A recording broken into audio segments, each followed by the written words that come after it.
Hello, I'm Harry Needler. This is my video for AAR 5300, Ethical and Cultural Issues in Addiction. Let's get going. This class is about the ethics of healing, and we're all working here to become healers. The idea behind this class is to explore the decolonization of treatment of addiction. And yeah, let's talk a little bit about that. Our first speaker is Eduardo Duran. And Eduardo, or Ed as he was known in the class, I think, he is the author of Healing the Soul Wound, which was our major text required for this class. Eduardo was a fascinating speaker, and I'm really glad we got to have him in our class. He brought such a unique perspective and unique experience as an elder, and we were very lucky to have him with us. Eduardo spoke about, one of the things that really touched me about his speech was his description of the conscious relationship with the energy one is taking in. The conscious relationship. Taking in energy from all different sources, all the time, and having a relationship with that is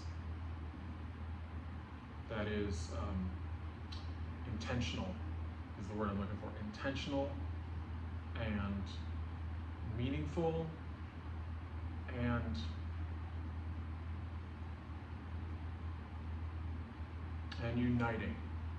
uniting our energy with the energy we're taking in from outside sources. And of course, in this course, in this class, we're referring to the energy of substances, alcohol and drugs, and other things people are addicted to, like other people, or codependence, or work. One of the most interesting things that Eduardo talked about was the traditional way to prepare a medicine so it did not have the spirit of violence or the spirit of greed in it. And the spirit of violence and the spirit of greed is something that has really taken over this country, and maybe it's that more than the addiction problem. It's the greed problem. It's the violence problem. It makes me think about at the turn of the century when instead of beer and wine, it became much easier for people to mass produce liquor, spirits, hard alcohol. And that had a result in a great amount of violence of men against spouses and partners.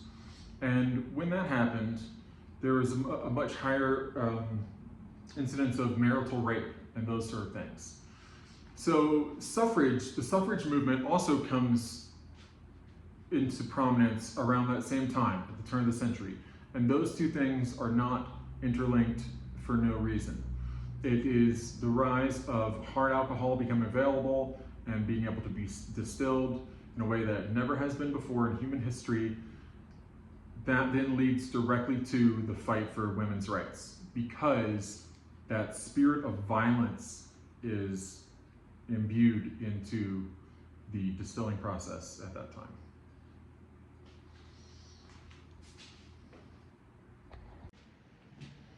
Now, I believe it was noticeable in the class, to not just to Ricardo, but to maybe some of our other students, that there was a part of the class that I kind of wanted to challenge and push back on a little bit.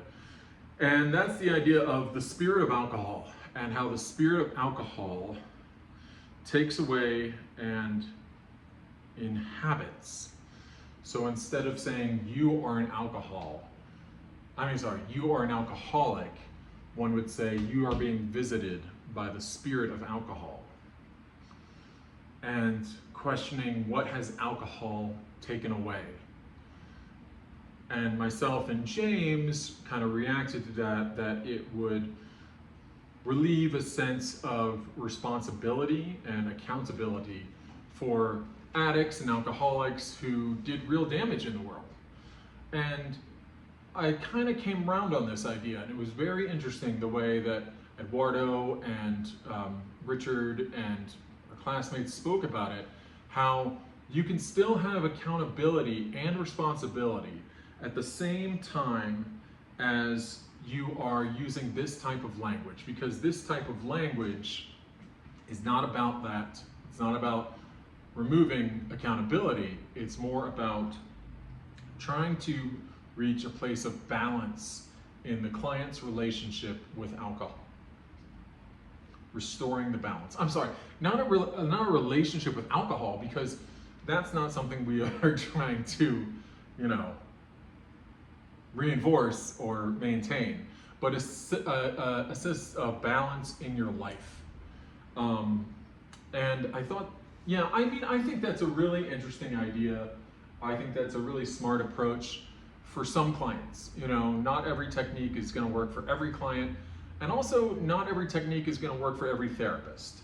And Eduardo was very careful to say, do not use this if it does not fit, and do not use this if it does not feel authentic to you.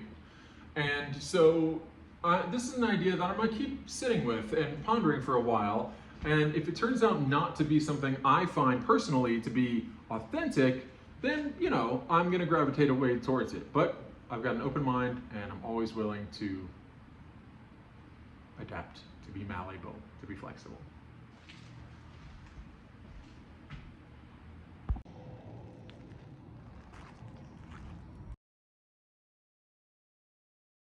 One thing that was very interesting to me in day 2 was our discussion of nonviolent communication. Although it was too brief, I thought. That's my feedback. I love nonviolent communication. I've read that whole book, and we seem to only focus on a narrow aspect of it. I would love to go through that a lot, because I think that can also help with issues of addiction and healing. Richard, I loved your focus on etymology of words. And I think it's very important, the language that we use and the words we choose. So that's why nonviolent communication to me is so appealing, because I've used it a lot in my life, and it has had amazing results. It really approaches conflict in a new kind of way. One problem with it is, I think this was touched on, that it can be kind of like pedantic, like you're always trying to, hello you're not using nonviolent communication, let me teach you the 4 steps and what have you. But it's great. I try to practice it everywhere in my life.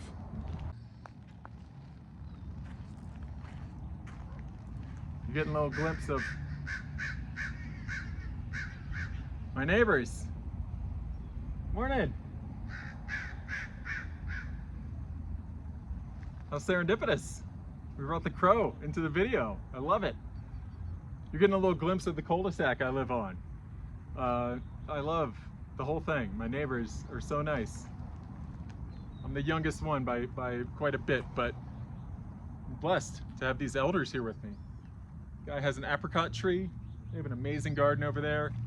Not really on the subject, but glimpse into the nature and the spirit that comes into all of this stuff. I wanted to mention a couple quotes and ideas that really resonated with me. And the one that is number 1 on my list by far is the one by Johann Hari, author of The War on Drugs. This is something that I texted to my partner, and I texted to my therapist as soon as the class ended. I love this line so much. The opposite of addiction is not sobriety. The opposite of addiction is connection.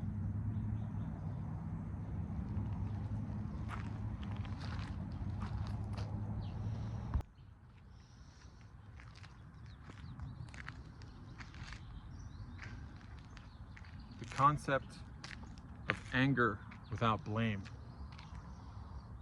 without hate, The idea of grief without despair. That one especially resonated with me.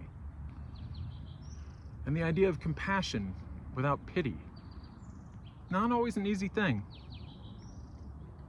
As a therapist, something very important to keep in your mind. Compassion without pity. I think it's worth repeating. Grief without despair. You can become so lost in your grieving. And anger without blame. You're allowed to be angry. You're allowed to be upset. But blame is not going to help. Oh, I found out whose fault it is. That's not going to make anything go away.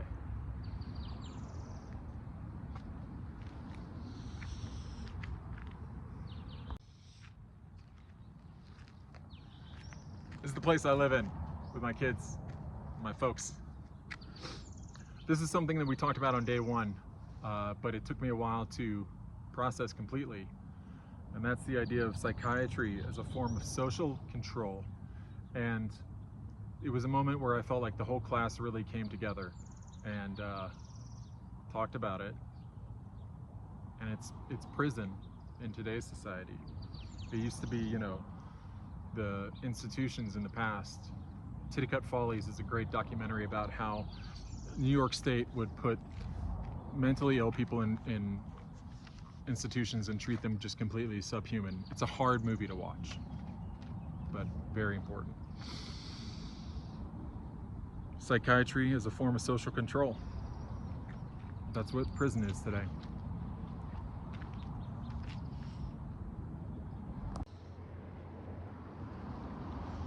A key idea that we talked about this weekend that sort of kept coming up and up was this idea of ethics, codes, accreditation, and licensure, and how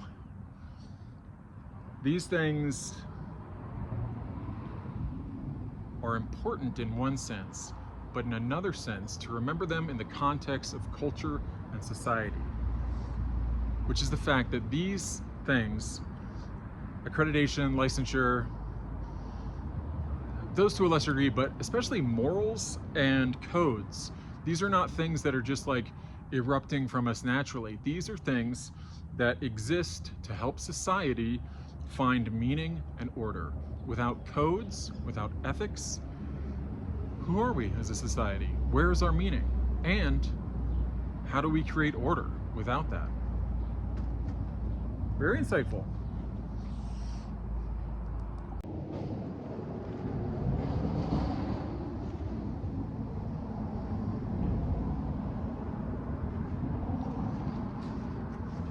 Now I'd like to talk briefly about some of the recommended texts that we mentioned in the class.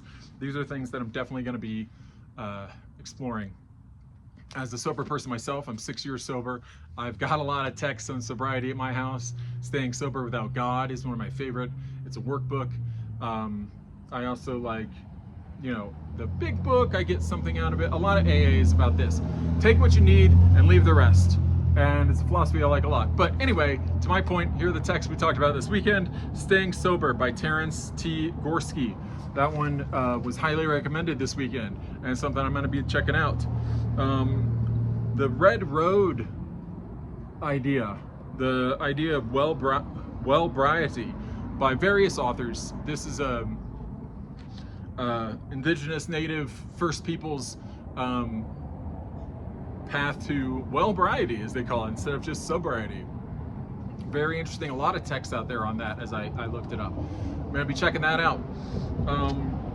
Someone very briefly mentioned the work of Esther Perel. She is someone, I'm taking the groups course this semester as well, and she's someone I found fascinating. I'm going to be taking the couples course this coming fall as another weekend NEI workshop. She's incredibly smart, incredibly insightful. I'm going to get on her and read some more. And then finally, the film Roma by Alfonso Cuarón. This is a film I first saw when it came out. It's aesthetically, it's amazing. It's absolutely beautiful with the black and white photography. But the issues of family, as well as class, as well as, love and care. It's such an amazing, beautiful film.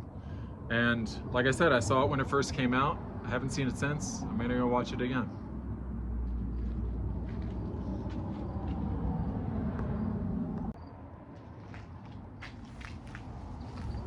Again, I apologize for the street noise. I'm right in the city. What can I do? And also, I just scared away a little lizard. And I just want to acknowledge and recognize his presence here in my project. Yeah, so the weekend closed with Julie's ceremony and her presentation from her partner. Just so absolutely moving. Richard, this is an amazing structure you give to this class, and I applaud you for it. I don't think I've ever had a class like this before. And I've been to Julie's place before, Remix, and it's open till 10 p.m., which is late for Santa Fe. And so I'm so grateful that it's here. I'm so grateful that Julie's here. I'm so grateful for this program and everything it's given to her on her journey. And what this program is given to me as I continue my journey of growth, of sobriety, and my just journey through life. Thanks again, Richard. This has been a wonderful course.